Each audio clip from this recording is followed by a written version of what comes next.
Assalamualaikum warahmatullahi wabarakatuh. Waalaikumsalam warahmatullahi wabarakatuh. Bagaimana kabar kalian pada hari ini? Baik. Nah, siapa yang tidak hadir? Ya. Ya. Tepuk apa kabar? Baik-baik. Sehat-sehat, pintar-pintar, ceria. Iya, bagus sekali ya. Jadi sebelum belajar, marilah kita berdoa bersama-sama terlebih dahulu. Akila, silakan doanya dipimpin. Siapa? Siap. Berdoa dimulai. Bismillahirrahmanirrahim. Alhamdulillahirabbil alamin. Ar-Rahmanirrahim. Maliki yaumiddin. Iyyaka na'budu wa iyyaka nasta'in. Ihdinas siratal mustaqim. Siratal ladzina an'amta 'alaihim ghairil maghdubi 'alaihim waladdallin. Amin. Bismillahirrahmanirrahim. Raditu billahi rabban wa bil islami dinan wa bil muhammadin nabiyyan wa rasulan. Rabbi zidni ilman warzuqni rahmah.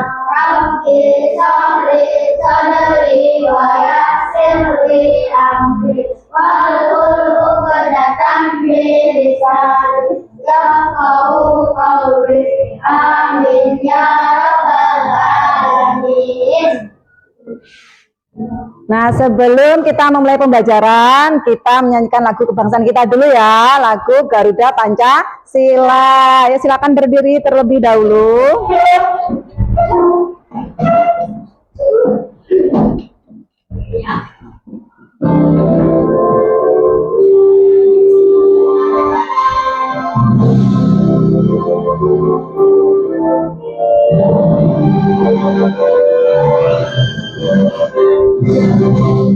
Garuda Pancasila, akulah pendukungmu.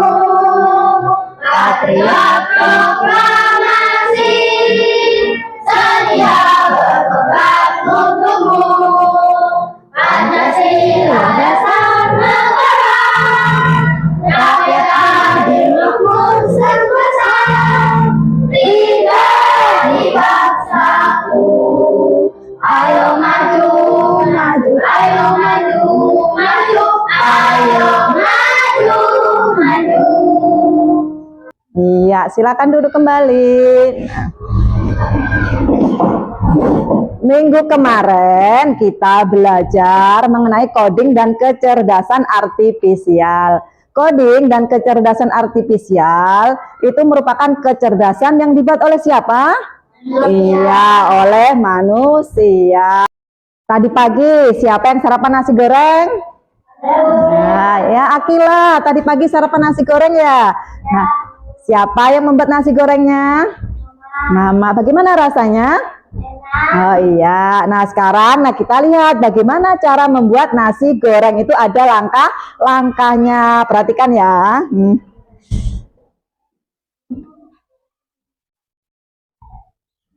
Assalamualaikum teman-teman, kali ini aku mau berbagi resep nasi goreng Jawa. Ini resep andalanku banget ya kalau punya sisa nasi semalam atau sisa nasi berkat. Langsung aja dibikin nasi goreng Jawa kayak gini, pasti suka sih keluarga. Karena rasanya emang bener-bener enak banget.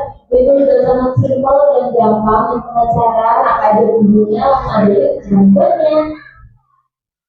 Pertama-tama di sini aku udah siapin 2 piring nasi dingin. Kemudian untuk bumbu nasi goreng Jawanya, untuk 2 porsi aku pakai 4 buah cabai merah besar, aku pakai 8 siung bawang merah, 6 siung bawang putih, 3 butir kemiri, 1 sendok terasi matang, dan cabai rawit secukupnya sesuaikan dengan selera dasar. Lalu ada telur, sawi, irisan dan bawang. kecap manis, tengah sebagai lada bubuk, dan juga garam serta penyedap. Untuk kesempatan penakaran, silakan teman-teman cek di video atau di deskripsi ya. Langkah pertama, bumbunya terlebih dahulu, bawang merah, bawang putih, kemiri, cabai merah, cabai rawit, dan terasinya sampai lembut. Kalau sudah, kita akan bersihkan. Maka selanjutnya kita akan panas minyak. Lalu kita tumis semua tadi yang sudah kita ulek. Oke, kita tumis ya bumbunya sampai benar-benar tahan dan matang. Untuk tumisnya aku pakai dua happy dan nanti bentuk yang ukuran 32 cm besar dan memasakkan banget. Lapisannya 7 layer dan oke, kalau udah spesial kita ronak ya. Nah ini bumbunya sudah aku tumis sampai benar-benar matang. Kalau udah masukin telur ayam, kalau kita olah-arik dalam bumbunya. Nah satu telurnya tadi aku cemplungin yang buat pendamping nasi goreng nanti. Tumis dan olah-arik telurnya sampai matang. Aduk rata kayak ini juga masalah.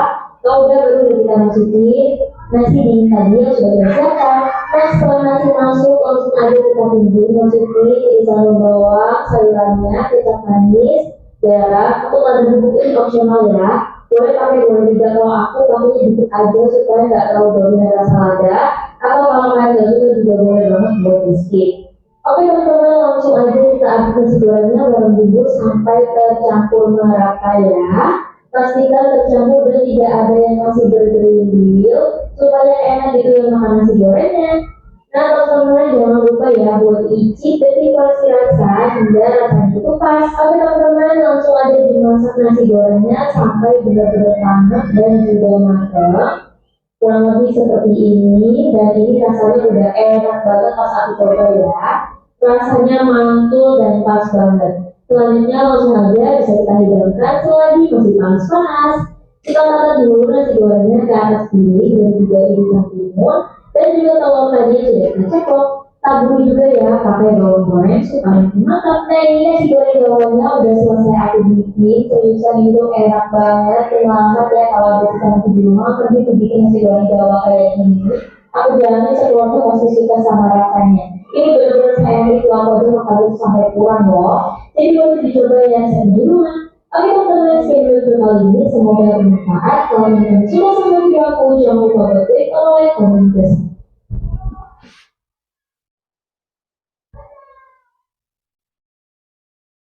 Nah, itu tadi langkah-langkah cara membuat nasi goreng ya. Nah, langkah-langkah membuat nasi goreng itu harus berurutan. Kalau kalian salah langkah ya, misalnya ya tidak kalian kasih minyak, nasinya duluan, minyaknya terakhir. Nah, itu kemungkinan apa? Tidak akan enak nasinya ya. Nah, langkah-langkah membuat nasi goreng itu merupakan salah satu unsur dalam berpikir komputasional. Nah, sekarang kita akan belajar mengenai berpikir komputasional. Nah, tujuan pembelajaran kita pada hari ini yang pertama menjelaskan pengertian berpikir komputasional dengan benar. Kemudian yang kedua, menyebutkan contoh kegiatan sehari-hari yang membutuhkan berpikir komputasional. Yang ketiga, menyusun langkah-langkah sederhana secara logis dan terstruktur untuk menyelesaikan masalah. Nah, sekarang perhatikan video pembelajaran berikut mengenai berpikir komputasional. Komputasional, cara sistematis dan logis untuk memecahkan masalah. Seperti yang sudah dibahas di podcast sebelumnya, berpikir komputasional adalah cara berpikir yang sistematis dan logis untuk memecahkan masalah. Mirip dengan bagaimana komputer bekerja. Manfaatnya jelas. Ini membuat kita lebih cerdas, bijak, dan dapat diandalkan dalam menangani proyek apapun. Secara garis besar, berpikir komputasional dibagi menjadi 4 bagian, yakni dekomposisi, pengenalan pola, abstraksi, dan algoritma. Mari kita bahas satu persatu.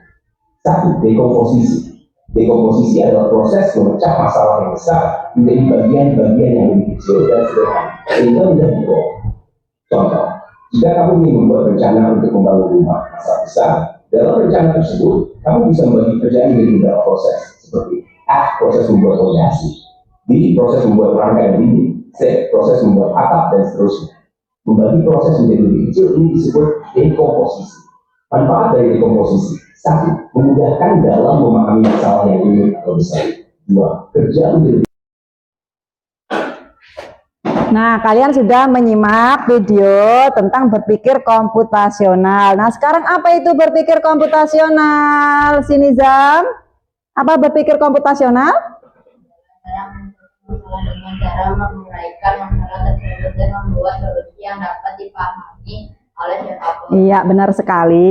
Jadi berpikir komputasional itu adalah cara menyelesaikan masalah dengan cara menguraikan masalah tersebut dan membuat solusi yang dapat dipahami oleh siapapun. Itu berpikir komputasional. Misalnya seperti kamu main game. Nah, kamu main game itu supaya menang pasti ada strateginya. Strateginya misalnya apa?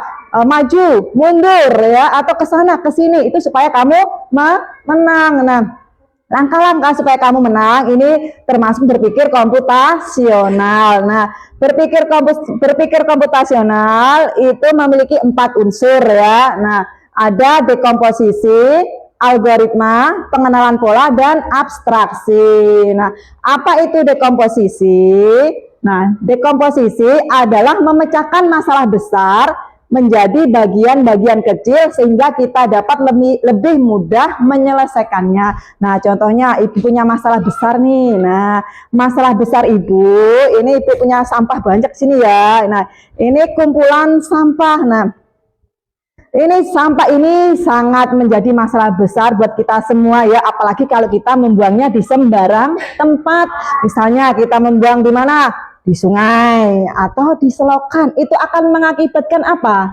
Iya, akan mengakibatkan banjir. Nah, supaya kita menyelesaikan masalah tersebut, kita pilih sampahnya ya, bisa kita manfaatkan kembali. Nah, sampah itu ada organik dan anorganik. Nah, jadi kita pilih ya, kita manfaatkan ya. Nah, mana yang organik? Di sini organik itu sampah yang sisa dari tumbuhan, hewan ya, atau makanan ya. Nah, kemudian ini bisa kita gunakan nanti menjadi pupuk kompos ya, itu sampah organik.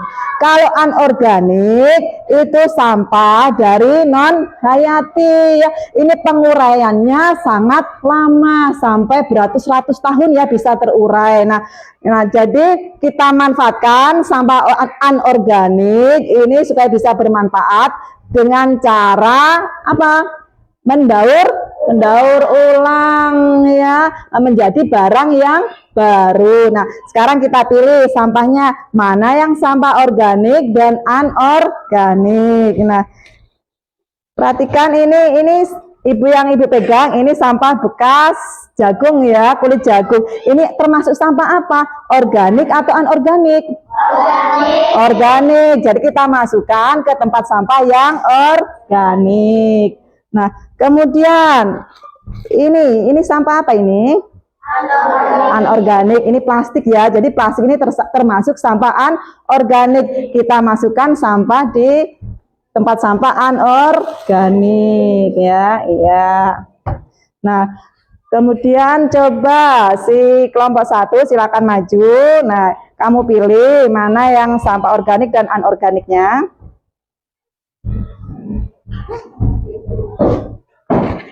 Nah, tunjukkan sama temennya, Ini sampah apa? Anorganik atau organik? Jadi dimasukkan kemana? Iya, oke, silakan duduk kembali semuanya. Nah, sekarang perwakilan kelompok 2, ayo.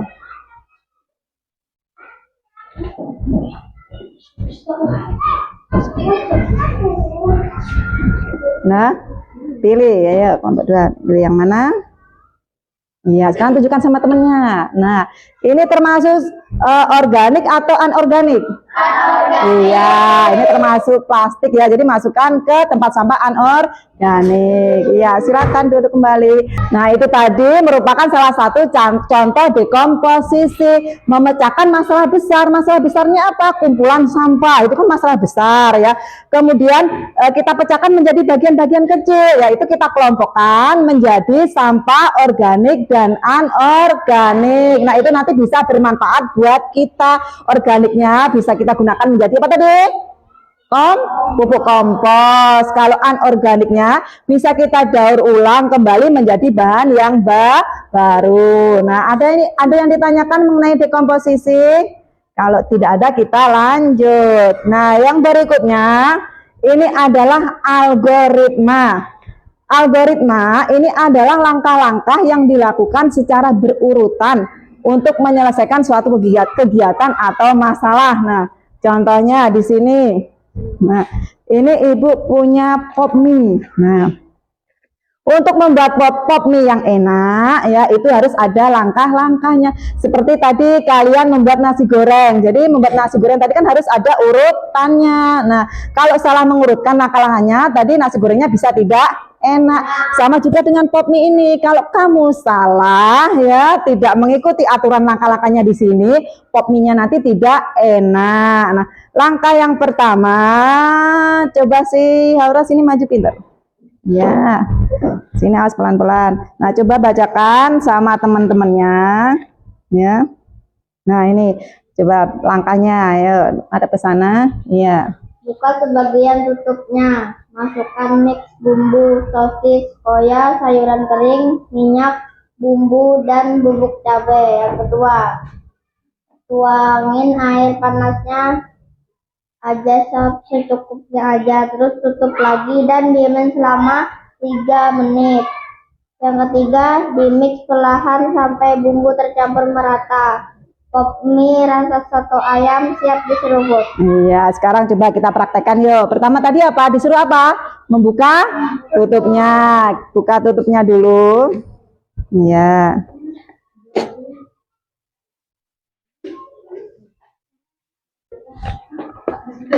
Iya, setelah dibuka tutupnya, diapakan tadi? Silakan.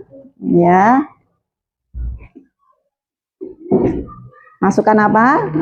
Iya, masukkan bumbunya.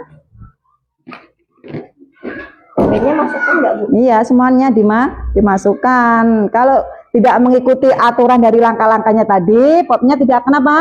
Enak.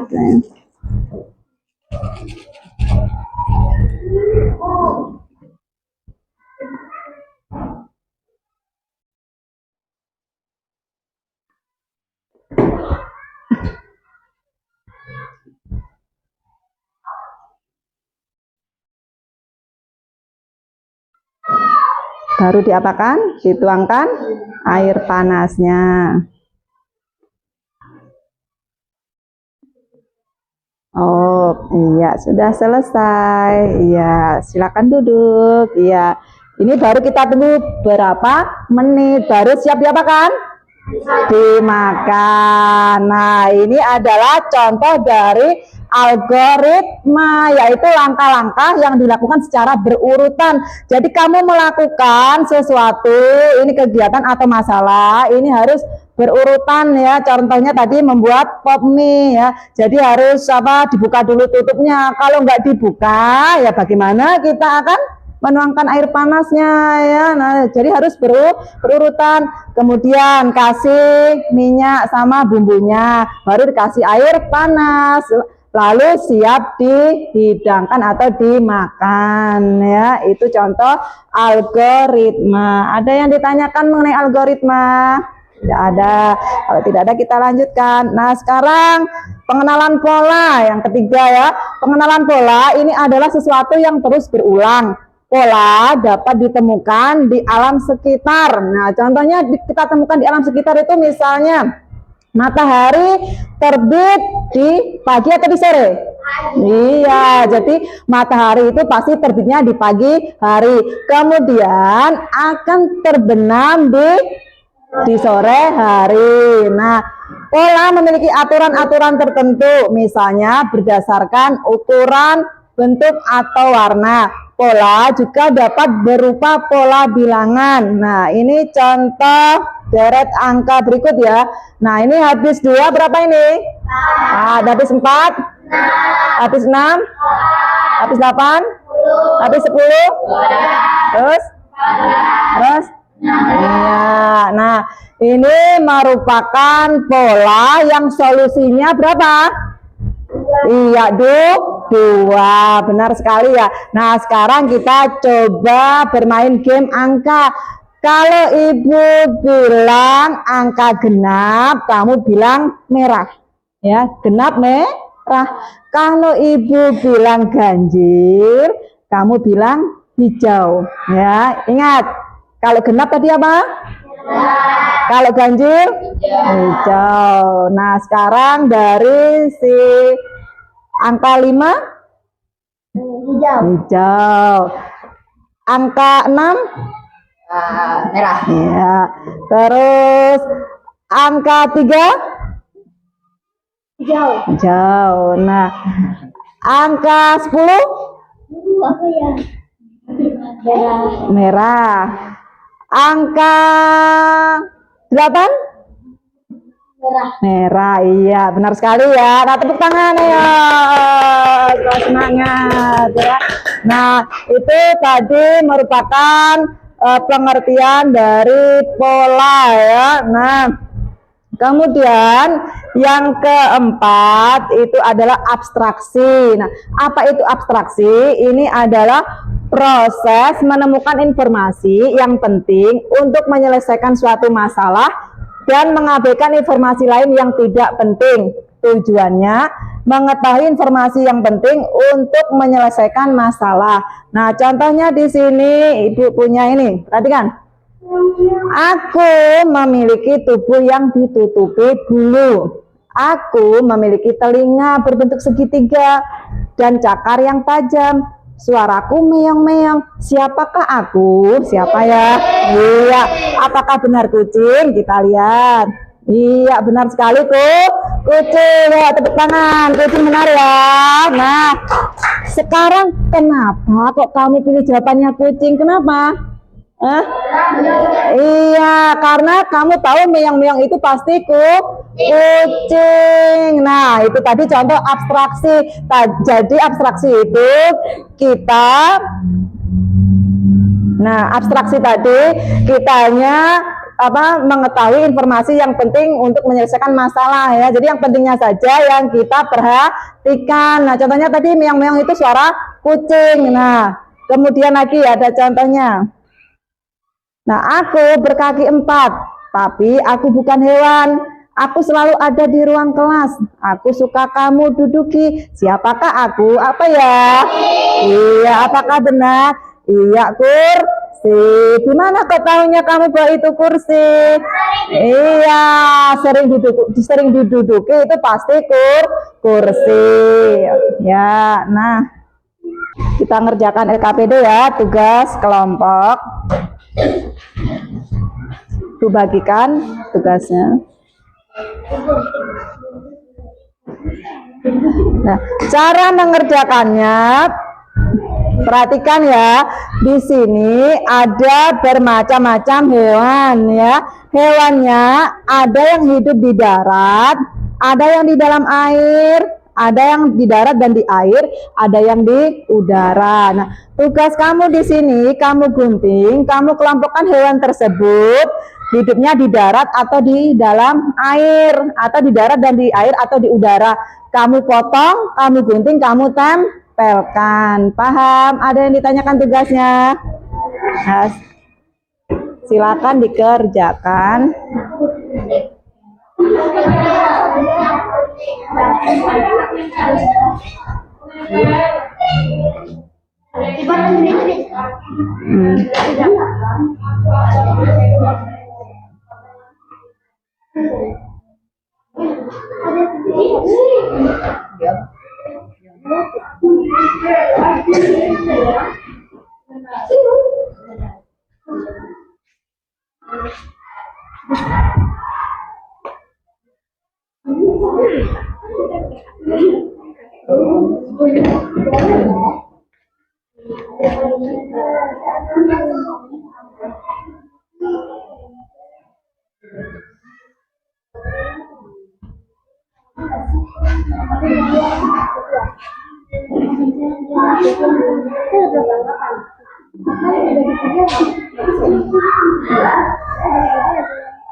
Aku empatin. Kamu dulu.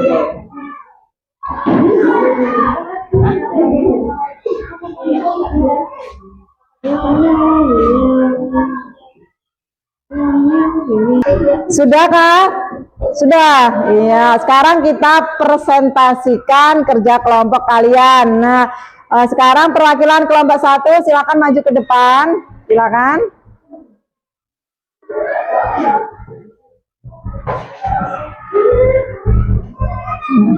Silakan dibacakan.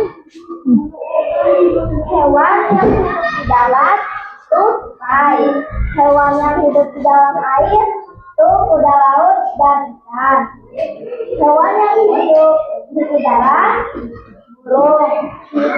Hewan yang hidup di darat dan di air seperti kodok dan kura-kura. Iya, benar sekali. Tepuk tangan buat kelompok 1. Iya. Nah, sekarang silakan kumpulkan tugas kelompoknya. Kumpulkan di sini, silakan. Kumpulkan semuanya, ya, kumpulkan. Ya, perwakilannya aja. Nah, tadi kita belajar mengenai apa ya? Berpikir komputasional. Iya, kita belajar mengenai berpikir komputasional. Nah, apa itu berpikir komputasional? Hah? Berpikir komputasional adalah cara mengerjakan hal dalam yang ada di kamar tersebut. Oh iya, nih. Si Aura, apa berpikir komputasional si Aura? adalah cara menyelesaikan masalah dengan cara menguraikan masalah tersebut dan membuat solusi yang dapat dipahami oleh siapapun. Iya, benar sekali ya. Tadi kita belajar tentang berpikir komputasional. Nah, kemudian tadi ada 4 unsur dalam berpikir komputasional. Apa saja ya? Komposisi, algoritma, parabola, abstraksi. Iya, jadi 4 unsur yang ada di dalam berpikir komputasional. Tadi ada dekomposisi, algoritma, pengenalan pola, dan abstraksi. Nah, ada yang ditanyakan? Ya, tidak ada ya.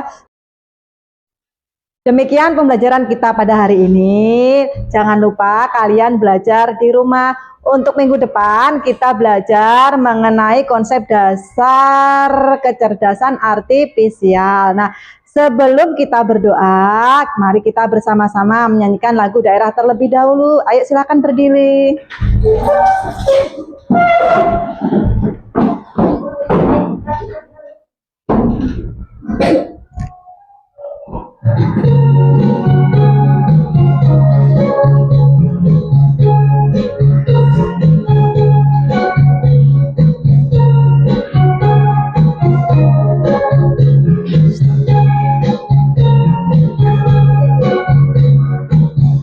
Sapu tangan baru coba.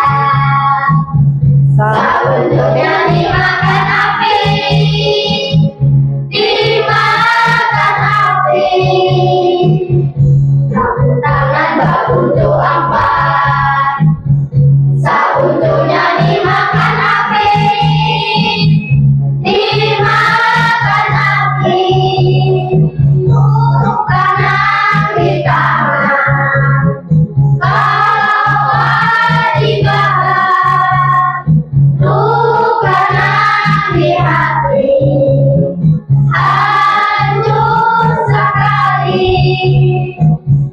Kalau gambar jangan dibalik, boleh balik buang ke sumur, buang ke sumur. Kalau gambar jangan dibalik, boleh balik buang ke sumur, buang ke sumur. Bukan di tangan, gambar di bawah, luka di hati, hancur sekali. Nah, silakan duduk kembali.